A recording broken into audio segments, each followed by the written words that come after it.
Hello बच्चों, मैं आज आप लोगों के लिए मिक्सू कक्षाएं स्टार्ट करने जा रहा हूँ, जो कि कक्षा 6 के बच्चों के लिए विज्ञान विषय है। जैसे कि आप लोग स्कूल में पढ़ते होंगे, लेकिन घर पर रिवीजन नहीं कर पाते। इसको क्रम में हम आगे बढ़ाने के लिए आप लोगों के लिए एक नया इनोवेशन स्टार्ट किया हूँ, तो शायद आप लोगों के लिए काम आए। देखते हैं हम लोग इकाई एक, तो देखिए क्या है इसका छः के लिए जो है हम लोग देखते हैं छः छः जिसे क्या रहेगा, जिसे हमारा जो है इसे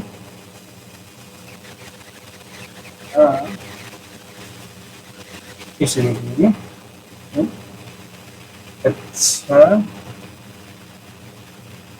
6 और जो विषय हमारा रहेगा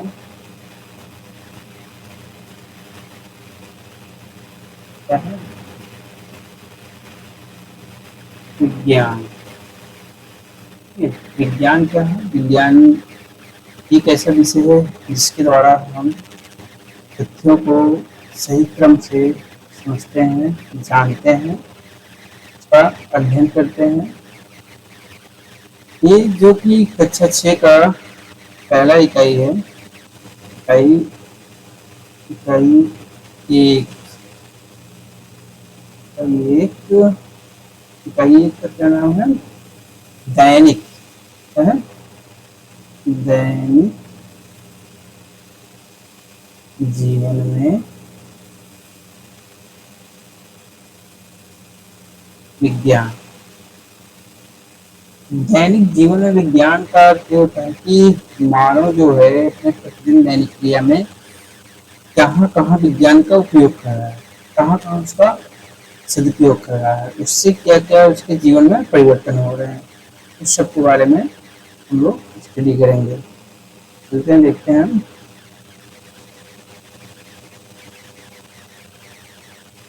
अब देखिए, सबसे पहले हम लोग देखते हैं क्या हम लोग पढ़ना है। तो पहले हम पढ़ना है, पहले हमारा रहेगा दैनिक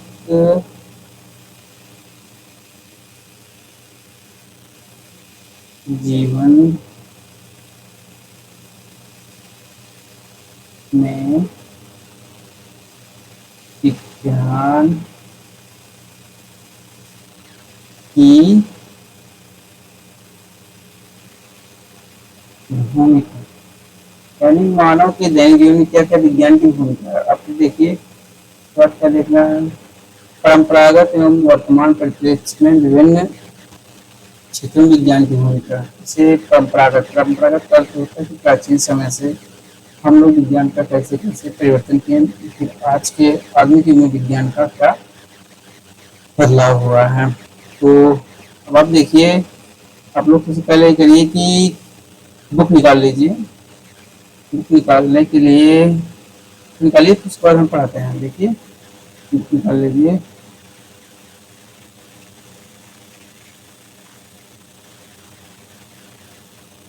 देखिए देखते रहिएगा, जैसे कि हम आपको एक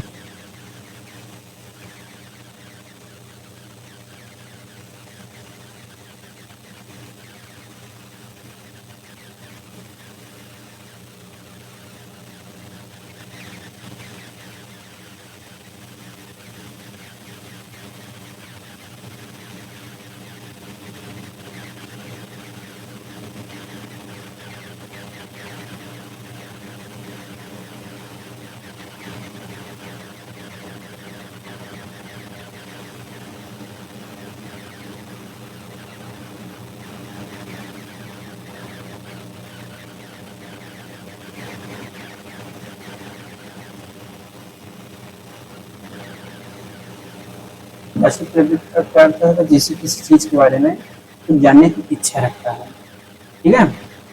इसे हमेशा अपने आस पास की दुनिया में घटने वाले प्रत्येक घटनाक्रम में, जैसे एक घटनाक्रम में कब, यहाँ एक शब्द है कब, कहाँ, कब, कहाँ, कैसे और क्यों जैसे प्रश्नों के उत्तर ढूंढने की उत्सुकता होती है। कैसे? तो मनुष्य जो है स्वभाव से क्या होता है? जिज्ञासु प्रवृत्ति का होता है। तो अपने आसपास की दुनिया में घटने वाले प्रत्येक घटनाक्रम में कब, कहाँ, कैसे और क्यों जैसे प्रश्नों के उत्तर ढूंढने के लिए क्या होता है? उत्सुकता होती है इसके अंदर। वास्तव में विज्ञान की शुरुआत इसी उत्सुकता से ही होती है। इसे अगर कोई पूछता है या समझता है कि विज्ञान की शुरुआत कहाँ से होती है, तो आप बताना है कि विज्ञान की शुरुआत किसी चीज में उत्सुकता होनी चाहिए, किसी घटना में उत्सुकता होनी चाहिए, किसी विषय पे ऐसे क्या है उसके बारे में उत्सुकता होनी चाहिए। आइए देखते हैं हम लोग एक जिज्ञासु बालिका है, उसका नाम है सीमा। क्या है? एक जिज्ञासु बालिका सीमा द्वारा उठाए गए प्रश्नों एवं जिज्ञासाओं द्वारा इसे समझने का प्रयास करें। देखिए सीमा क्या कर रही है। सीमा कभी अपनी माँ से पूछती है, इससे देखो अपनी माँ से, अपनी माँ से पूछती है कि कोई भी चीज ऊपर फेंकने, कोई भी चीज ऊपर फेंकने, कहाँ पर? ऊपर फेंकने या ऊपर छोड़ने से के बाद जमीन पर क्यों गिर जाती है। जैसे कोई वस्तु है उसको ऊपर फेंक दे रहे हो, इसके बाद वो देखते हैं कि वह नीचे क्यों गिर जाती है। प्रेशर कुकर देखते होंगे ना आप लोग, घरों में खाना बनता है तो किचन में रहता है, कुकर में खाना बनाया जाता है। प्रेशर कुकर में खाना जो है जल्दी, क्या है? जल्दी क्यों, कैसे बन जाता है। देखिए प्रेशर कुकर में खाना जल्दी कैसे बन जाता है। और देखिए दूध से दही कैसे बनता है। दूध से फ्रिज में सामान ठंडा कैसे होता है। फ्रिज में सामान जो है ठंडा कैसे होता है। और देखिए चिड़िया कैसे उड़ती है। चिड़िया जो है यह कैसे उड़ती है। कहाँ पर है? देखिए चिड़िया जो है ये कैसे उड़ती है। ये है पूछता है कोई कि चिड़िया कैसे उड़ती है, क्योंकि बच्चे कौन इसके अंदर जिज्ञासा हो रही है। जो सीमा एक लड़की है वो अपनी माँ से पूछती है, उसकी माँ इन प्रश्नों का जवाब नहीं दे पाती। अब देखिए बच्चे जो होते हैं कई प्रकार से क्वेश्चन करते हैं। आप लोग बच्चे हैं, छोटे बच्चे हैं, अपने क्लास में ट्यूशन करते होंगे, अपने अध्यापक से ट्यूशन करते हैं, मम्मी से पूछते हैं, ये प्रश्न का जवाब नहीं दे पाती। उसकी माँ ने कहा कि मैं इन सवालों के जवाब नहीं जानती। क्या बोले? मैं इन सवालों के जवाब नहीं जानती हूँ, आप अपनी शिक्षिका से पूछ लीजिए। किसे पूछना है? शिक्षिका। दूसरे दिन सीमा ने वही सवाल कक्षा में अपनी शिक्षिका से पूछा। अब देखो ये सब सवाल घर पे थी तो अपनी माता जी से पूछी। उसके बाद जब उसकी माँ ने बोला कि मैं इन सब सवालों के जवाब को नहीं जानती हूँ, फिर क्या हुआ? उसने दूसरे दिन स्कूल में गई और अपने शिक्षिका से पूछी। शिक्षिका ने सीमा को समझाते हुए कहा कि आपके सभी सवाल हमारे आसपास की दुनिया से संबंधित। देखो बच्ची ने, सीमा ने जितने भी सवाल किए वो किससे जुड़े हैं? हमारे आसपास की दुनिया से। ये किसने बताया? उस शिक्षिका ने बताया। मनुष्य में हर चीज को जानने समझने की उत्सुकता होती है। किसकी? हर चीज को। यह उत्सुकता देखने, किसी देखो उत्सुकता किसी होती है? देखने, छूने, सूंघने, स्वाद चखने या सुनने के कारण उत्पन्न होती। अगर ये सब चीजें देखते हो, सूंघते हो, चखते हो, क्या होगा? तुम्हारे अंदर जिज्ञासा होगा। जैसे कोई मिठाई खाते हो, बहुत अच्छी मीठी है, कुछ हल्की मीठी है, या कोई फल खाते हो तो खट्टा है, मीठा है, तीखा है, तो उससे तुम्हारे अंदर जिज्ञासा उत्पन्न होगी ये क्यों खट्टा है, क्यों मीठा है, क्यों तीखा। अच्छा, उत्सुकता के कारण ही हमारे मन में तरह तरह के सवाल उठते हैं। विज्ञान क्या होता है? इन्हीं सवालों का जवाब देने की कोशिश करता है। विज्ञान क्या करता है? हमारे मन में जितने भी सवाल उत्पन्न होते हैं, उन्हीं सवालों को जवाब देने के लिए क्या करता है? कोशिश करता है।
यानी अब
ध्यान दीजिए, विज्ञान ने क्या किया, हमारी बहुत सी समस्याएं हैं, जैसे भोजन की समस्या हो गई, स्वास्थ्य की समस्या। पहले लोग अकाल पड़ता था, लोग खाने के लिए क्या हो जाते थे, मर जाते थे, खाना नहीं मिलता था उनको, और उनका स्वास्थ्य इतना खराब होता था, बीमारियां ऐसी ऐसी आती थी, उनका अच्छे से इलाज नहीं हो पाता था लोग।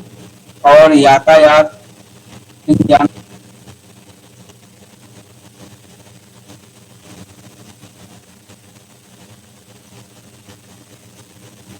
है ना, नहरें सिंचाई के लिए पर्याप्त मात्रा में पानी उपलब्ध था, क्या करती है, पानी उपलब्ध। आज गंभीर उर्वरक, कौन कौन देखो ध्यान दो।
अब यहाँ देखिए, मनोरंजन,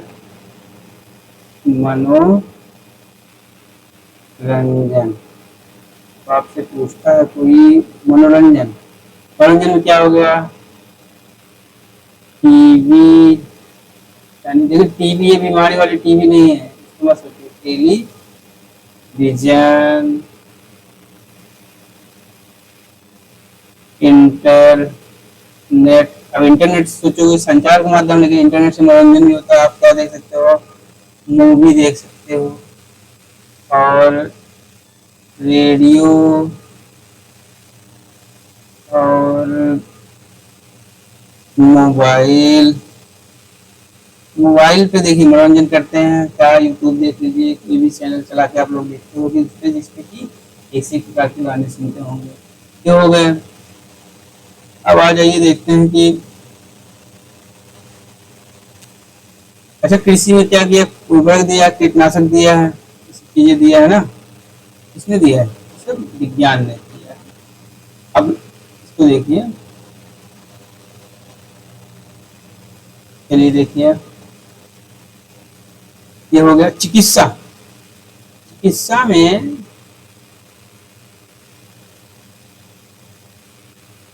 चिकित्सा, चिकित्सा देखिए पहले क्या था, पहले लोग जो होते थे अगर बीमार हो जाते थे उनका सही समय से अगर इलाज नहीं हो पाता था, क्या हो जाते थे, मृत्यु हो जाती थी।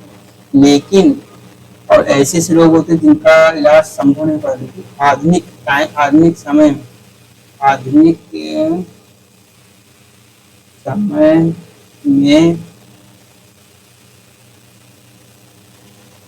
अनेक मशीनों का आविष्कार हुआ है। अब देखिए जैसे हो गया, क्या कहते हैं, सीटी स्कैन कराना होगा, इसके इसी मशीन के द्वारा आप सीटी स्कैन कराते हैं, फिर एक्सरे कराना है, अल्ट्रासाउंड कराना है, ये सब इसी विज्ञान की देन के ही द्वारा संभव हो पाया है। अब देखिए ये हो गया संचार, संचार में आ जाइए, संचार के क्षेत्र में, संचार क्षेत्र में देखिए,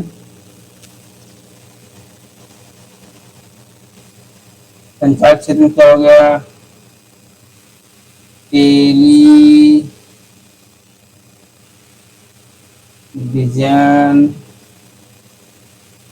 तो टेलीविजन से भी संचार होता है, जैसे क्या कहते हैं कहीं कोई सूचना है उसको पता हो जाता है तो इससे देखते हैं। और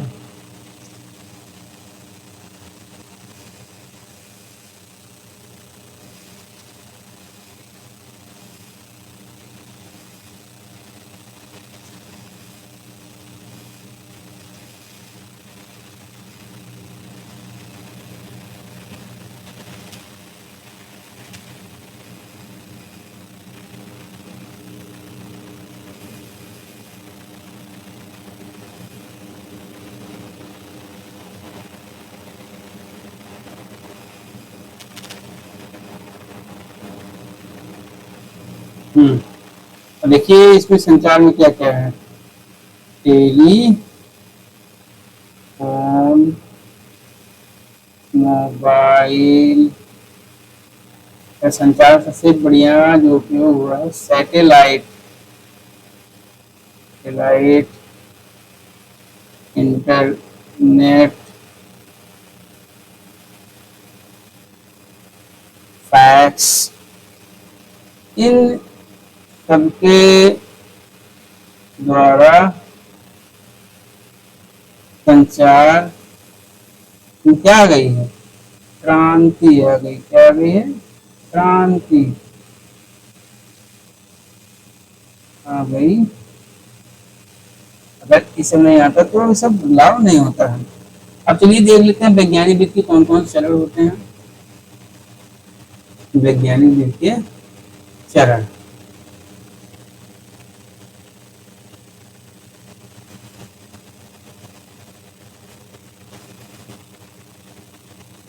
देखिए वैज्ञानिक विधि के कितने चरण होते हैं? कितने चरण होते हैं? देखिए 8 चरण होते हैं। कितने होंगे? 8। 8 चरण होते हैं। ठीक है, सबसे पहला क्या है? सबसे पहला है जिज्ञासा, प्रश्न करना। अभी भाई आपको जिज्ञासा जब तक होगा नहीं तो कैसे आप जानोगे कि हमें क्या करना है? पहला हो गया। दूसरा देखिए, दूसरा है परिकल्पना। क्या है? परिकल्पना। कि किसी चीज को अगर हम उसमें लाते हैं तो परिकल्पना करते हैं। अब तीसरा क्या है? परीक्षण। क्या है? परीक्षण। ठीक है। चौथी जो है निरीक्षण। निरीक्षण। फिर इसके बाद विश्लेषण। विश्लेषण और वर्गीकरण। चौथा होगा। पांचवा देखिए, पांचवा चरण जो है अभिलेखन। कैसा है? पांचवा चरण जो है अभिलेखन। छठा भी लिख रहा हूँ। छठा क्या है? पुनर्विचार। तो दोबारा हम पुनर्विचार कर सकते हैं, ऐसा भी आता है। अब आइए सातवां। सातवां कौन सा चरण है? निष्कर्ष निकालना। क्या है? निष्कर्ष निकालना। ठीक। और आठवां क्या है हमारा? आठवां है नए प्रयोग। भाई अगर इतना सब कर लेते हो तो नए प्रयोग भी कर सकते हो। ये था वैज्ञानिक विधि के चरण। तो बच्चों आप लोग समझ गए होंगे इसको अच्छी तरह से। अब हम लोग देखते हैं कि आज का क्लास हम यहीं पर समाप्त करते हैं। फिर अगली कक्षा में, अभी इसमें अब टॉपिक बचे हैं उसको अगली कक्षा में पढ़ाते हैं। तो लोग कक्षा में बने रहना। ठीक है।